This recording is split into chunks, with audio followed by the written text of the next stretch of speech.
Crying over an Impossible Burger in an Indiana Burger King parking lot was a low moment for me I remember distinctly.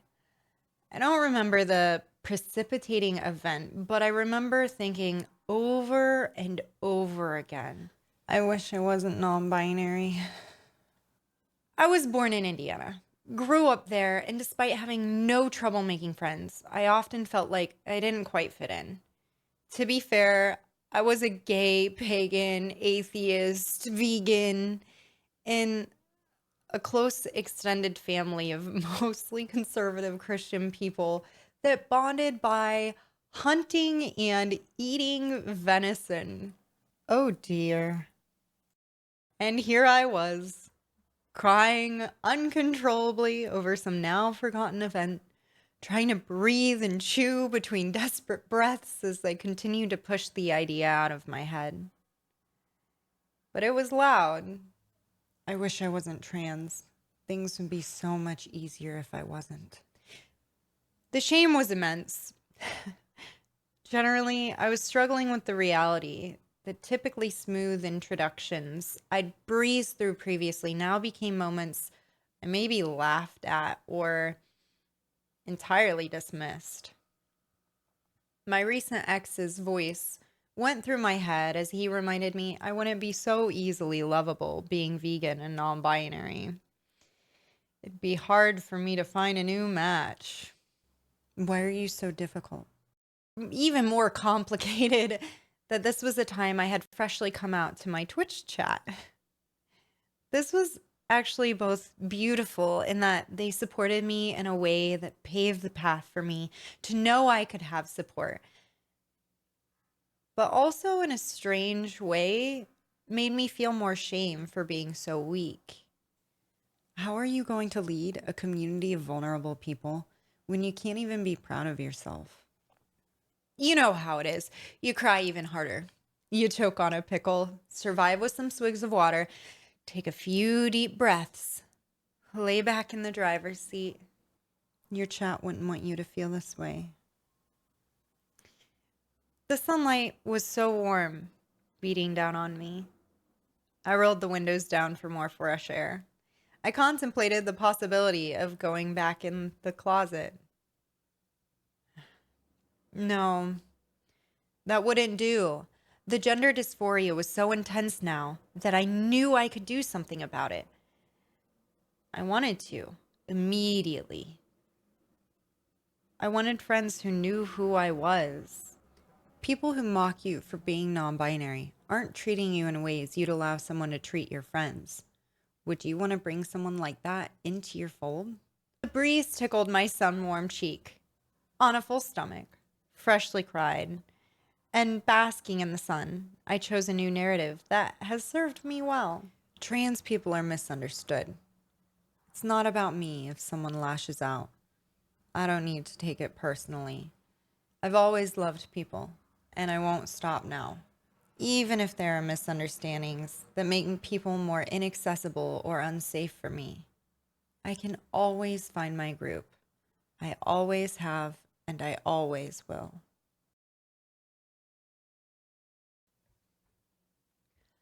I hope you'll forgive me for opening my video on narrative therapy with a narrative, but we'll be utilizing me as a real human example of how narrative therapy works.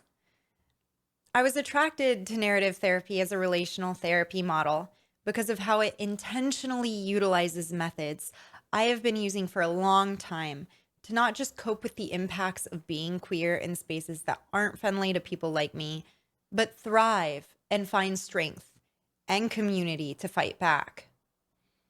Narrative therapy is the best therapy I've found to tackle these injustices. This model is the one for therapists looking to disrupt oppressive dynamics in their culture. In this silly little video, I hope to explain the basics of how the therapy works and some of the social justice-focused techniques it uses to do so. Narrative therapy utilizes the tendency of people to see their lives and themselves through stories, empowers them to take control of their primary narrative, and helps them co-write the story they want to. I chose my words carefully here when I said helps co-write. This is vital as you're not going to go into therapy and be handed a nice new narrative on a plate. Sorry, babes. Therapy takes work. Narrative therapy is about seeing your life with new meanings, opening new possibilities. In these tasks, narrative therapists are non-directive. They place you as the expert in your life and accompany you along your therapeutic journey as a process consultant. The therapist says, "Tell me your story, and I'll help you find new ways of seeing it." So let's use my example to explore the overall theory of change in narrative therapy and its relationship to identity. When conceptualizing problems, narrative therapists locate their targeted problem in problem stories that have become the most pervasive narratives in a person's, couple's, or other loved ones' lives. The most pervasive stories are called dominant narratives, and people coming into therapy tend to have problem-saturated narratives. When we tell a story, we select the pieces to focus on and communicate.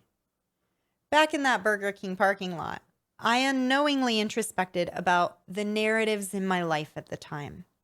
I felt rejected and unlovable because of my transness and other aspects of me that make me difficult. We can conceptualize this as my dominant narrative or problem-saturated story. This story didn't come out of nowhere. I was struggling with gender dysphoria and being misgendered regularly by people close to me I recently came out to. I had an ex that said some really impactful things that hit me and influenced my story of myself quite heavily. Our identities exist in part because of the relationships we have with other people. Two key narrative therapy theorists, Combs and Freedman, call this relational identity in their paper that discusses narrative therapy's relational understanding of identity.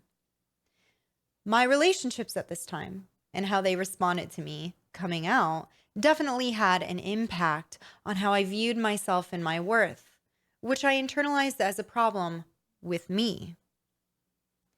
These elements of my story were highlighted by people who I held in high regard and became my focus and understanding of who I was and what my story was. On the other hand, well, at the end of that breakup, my they/them pronouns were held up as a reason I am difficult to love, and in my family relationships, I felt that reinforced. There was another story unfolding in my Twitch chat. People engaged me with curiosity and kindness, with support and love. People helped each other use my pronouns and even helped each other in responding without defensiveness to being corrected. A few months later, my chat fundraised for my gender affirming surgery. Well, I definitely did feel the weight of what we can call my dominant narrative or my problem-saturated story. When I thought of my chat gave me a different way of engaging around being non-binary. I like to joke that the internet transed me, but I know that isn't true. The internet gave me a safe place to be who I am. Combs and Freedman discuss this as distributed identity. While my home state had many people who couldn't or wouldn't easily accommodate someone coming out as non-binary, leaving me with timid and often painful interactions that I had to play down my identity, my chat encouraged and accepted me, allowing me to have a place that fully accepted this aspect of me.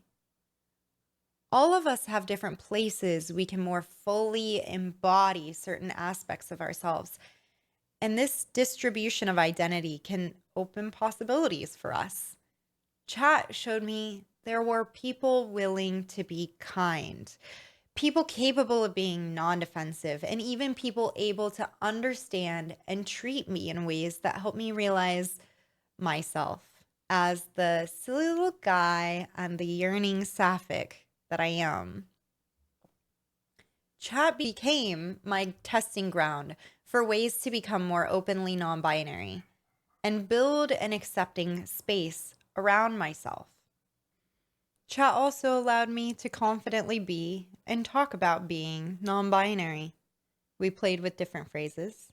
We brainstormed new creative ways of exploring and expressing gender, and eventually I settled into a more comfortable understanding of my relationship to gender.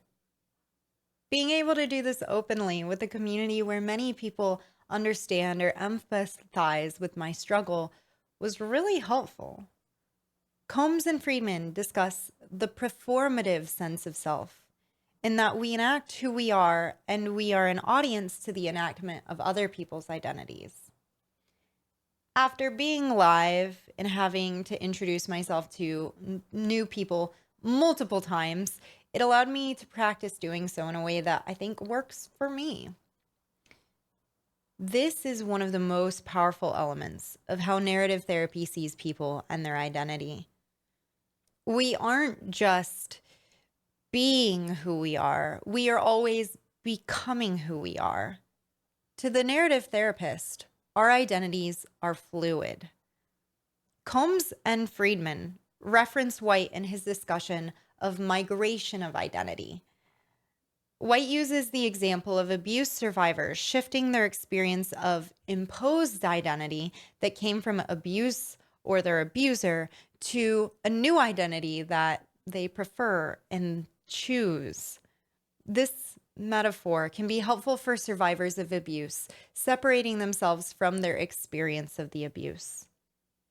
In a migration of identity, one separates themselves from their current identity to move on to a different one. As with any move, there isn't a seamless transition. It's easy to see how this could apply to trans people moving from an identity imposed on them to a gender identity they align with more. This concept of a migration of identity is central to the theory of change in narrative therapy. In narrative therapy, the person is not the problem. The problem is the problem.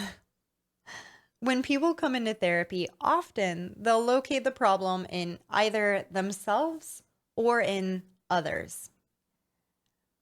Neither ends up solving the problem typically, and locating a person as the problem pits people against the person considered the problem.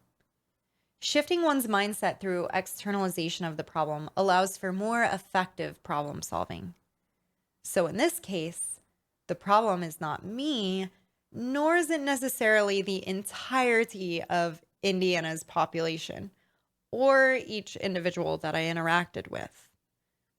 So, what's the problem here? Sometimes a narrative therapist will utilize metaphor to talk about the problem and kind of personify it. They'll then map the effects of that problem.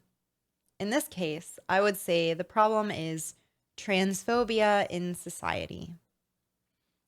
Externalization may recognize and address cultural influences as a part of the process, helping the person understand how their culture has helped build the narratives they have about themselves.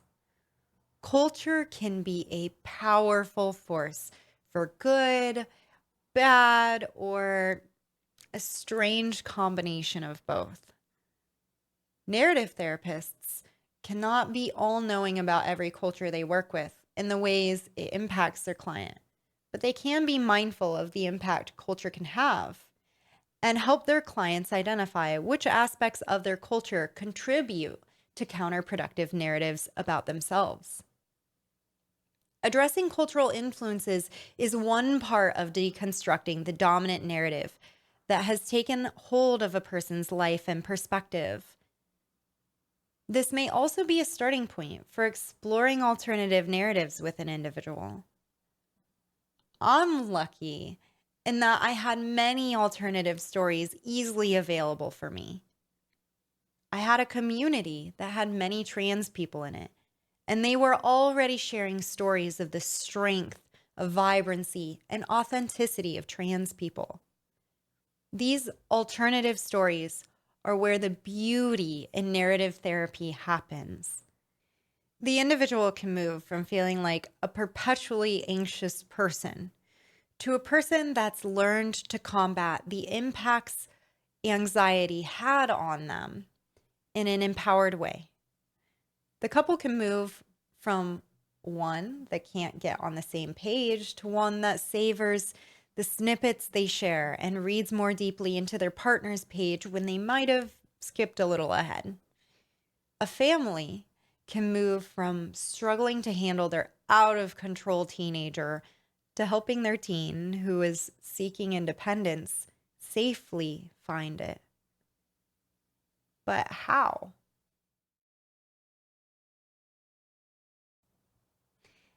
Narrative therapists don't really like to emphasize techniques. Freedman and Combs state in their book, the least important part is the technique.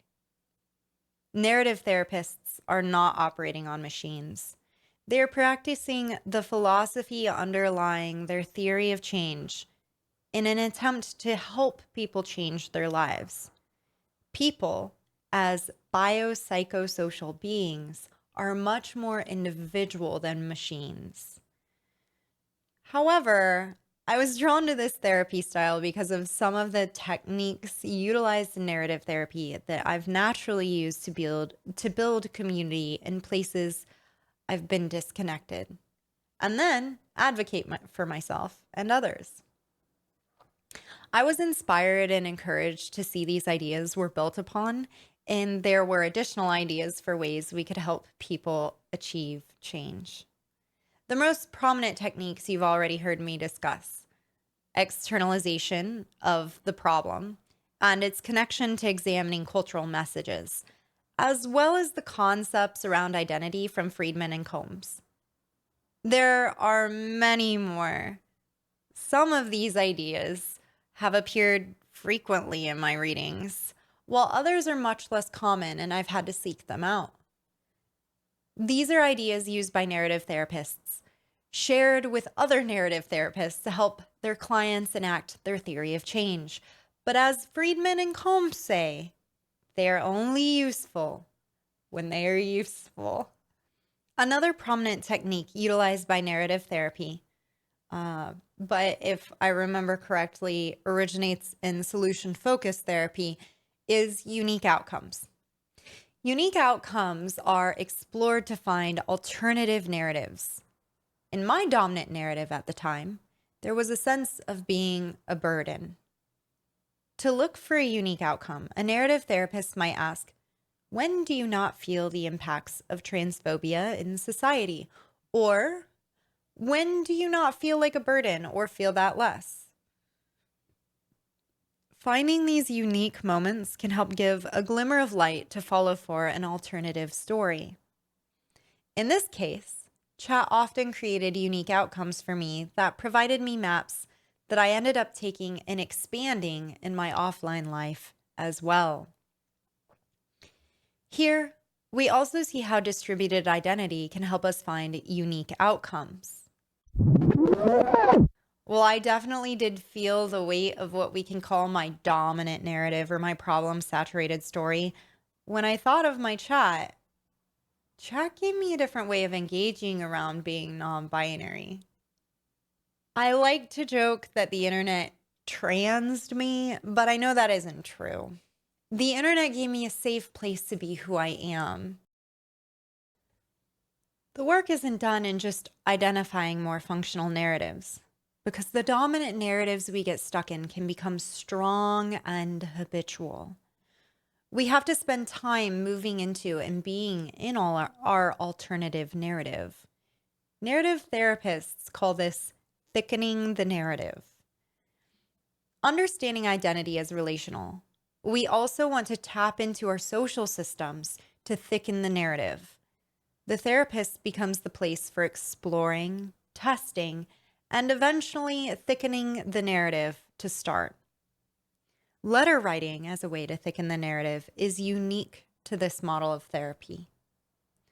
I didn't have a therapist working me through these feelings, but I understand therapeutic letter writing to work similarly to how chat has written me many messages, affirming that I've been helpful to them through encouraging them to explore their own identity, to come out, or assist them in supporting other queer people in their lives. I used to have a channel for the mods to post screenshots of wholesome messages and scroll through it when I was struggling and feeling alone. Therapeutic letters talking about how the person fits their alternative narrative are meant to function similarly. I'm early in my studies on this therapy model, but I've also enjoyed the various ways they've made what is often considered an individual problem, intimate relationship problem, or even maybe a family level problem, and opened up the context to understand how larger systems impact how people interact. This orientation comes from an attempt to take ideas from Foucault and apply them to therapy in a relational way. While I took a lens to explore the unique social justice perspective inherent to the theory of change and many of the therapeutic techniques, this therapy has been used for a whole wide range of issues that wouldn't necessarily be considered issues of social justice. But that's beyond the scope of this video. Let me know if you'd be interested in knowing more about that. Thank you for watching. I couldn't put everything in this video that I wanted to, or I would have never gotten it out. But I'm curious what questions it leaves you with related to the topic. Let me know in the comments.